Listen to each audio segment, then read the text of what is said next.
Hey, good morning, fellow YouTubers. There's Ozzy peeking around the corner. Uh, Plutonic touch. So, you know, I don't know why this changed, but when I was a little kid, I remember making best friends. And it was just a thing in general that you always had your best friend, and then like the ones after that, your associates, so to speak. But and in my mind, the only way to clarify that this was a best friend was to walk down the hallway of the building in the elementary school or out on the playground with our arms around each other. It was actually quite common. And it's extremely uncommon, for the last 20 years, 30 years. I mean, I've been working in education, primarily at elementary school. And you'll see it sometimes with the Hispanic boys and the African American, but more so with the Hispanic boys, where they'll do that, where they'll walk arm in arm. But it's still definitely, even among those cultures, it's not as common as it was when I was a child, among all cultures. But then I thought about when I was older, we kind of got into punk rock and rockabilly, and we all had leather jackets, and it was kind of a tough guy persona. But when fistfights would break out, we were there for each other, and there was that real bond, a real camaraderie, and we would hug when we would see each other. And I remember trying to incorporate that in some male friendships that were outside of this clique of leather jacket greasers, and they would be uncomfortable with it. Our society has such a homophobic thing, especially with me, a kid coming from the late 60s and 70s. Everything was, oh, that's gay. You're a fag. I mean, that was like the biggest put downs and the most common things to express negativity. Even like a few times, like traveling in my 20s on like snowboarding trips and whatever, and me and a friend would have to share a double, like a queen or a king size bed, and really feeling uncomfortable with it, and like almost setting up the pillows in the middle. But it didn't really dawn on me how long I had gone without any touch. I don't get my hair cut. I don't go to doctor's offices that common. And, so I was married, had 2 kids, quickly got out of that, got divorced. And then, tried to date a little bit, but it was just too much with the expectations of my job and the hours of my job. And then all of my hobbies, which were with my guy friends, surfing, snowboarding, snorkeling, scuba diving, spearfishing, hiking, just motorcycles. I mean, I could just literally just see it, skiing, not just snowboarding, but skiing as well. I could literally just keep going on all these fun things I grew up doing. And and then when I get into relationships like girlfriends, there just always appears to be too much drama, primarily because I attract people with narcissistic personality traits, and due to my upbringing, I have some demons, and so they would always get too dramatic. And with my job and the responsibility for my kids, I needed to get sleep. I needed things to be copacetic. So I just stopped dating shortly after I got divorced. But then I needed some medical attention. And I'm trying to remember exactly what it was, because I've broken so many bones and had like 3 concussions, a broken nose, broke this arm 9 times.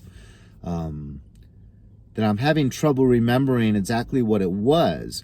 But when I went into the facility, I had already passed a decade with like not being touched by anyone. Handshake was it. And, these nurses were young and pretty, but they weren't my type, really.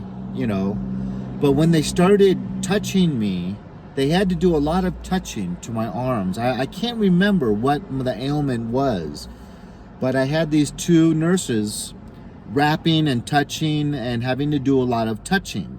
And I just remember saying out loud, don't take this wrong, ladies, but it feels so good to be touched.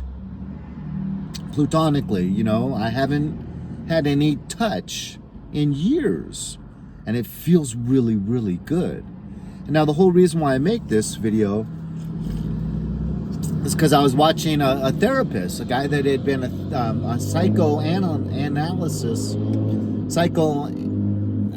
therapist in New York for 10 years. And he also went through over 10 years without any touch.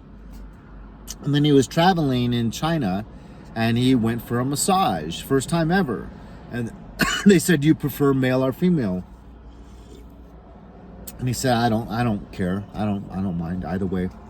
So he gets a male, really nice guy. He doesn't speak English, but he speaks Mandarin, and he was able to speak some Mandarin. So they started communicating. But shortly after the massage starts, the guy just, emotions just come out. He starts bawling. And this guy, I guess, being nervous, he changed over to Chinese from Mandarin. He was like, are you okay? Are you okay? Am I doing anything wrong? Am I doing anything wrong? No. Excuse me. No, you're doing everything just right. You know, it's great. You know, and he tipped him really well because he felt that he had such a therapeutic response.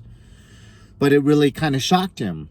And it reminded me of that time when these nurses just wrapping gauze and handling my arms just made me feel like a human being more so. I felt more connected into the human situation, you know, with other humans. And, you know, feelings of endorphins, you know, like feel-good drugs going in my brain. It was amazing. But then I started thinking, how do most people get this need for platonic touch to be met? You know, because a lot of marriages, you know, at my age, in your mid-60s, there's not much affection anymore. And then there's a lot of people that sex isn't really something that's extremely affectionate. Sex is kind of like, you know, okay, I put this here and then I do that and then it's done. Well, that's not the way I was, but and then there's pets. You know, a lot of people, I guess, can get this kind of, but you're doing the touching almost always, you know? I mean, my dog licks my hand once in a while, but that's the only time he's really doing any touching of me. Or when he claws me because he wants me to pet him, you know, which he learned that off of my ex-wife's dog. His sister lives with my ex-wife, and that dog, if you stop petting him for a second, just immediately claws your arm and gives you that look like, don't stop, you know. But my dog, being around that dog enough, picked that up. Because my dog has always been so well-mannered. And he never did that until I had to live there for a couple months. Like, you know, a while ago, he picked that up. But, yeah, it really shocked me how much that touch felt good and how much I guess I kind of needed it. Even shocked this therapist more because he was bawling. And then he went back like 2 weeks later and the same therapist is there and he got nervous. Anyways, let me know if you've had that experience with Plutonic touch. Love you guys. Talk to you later.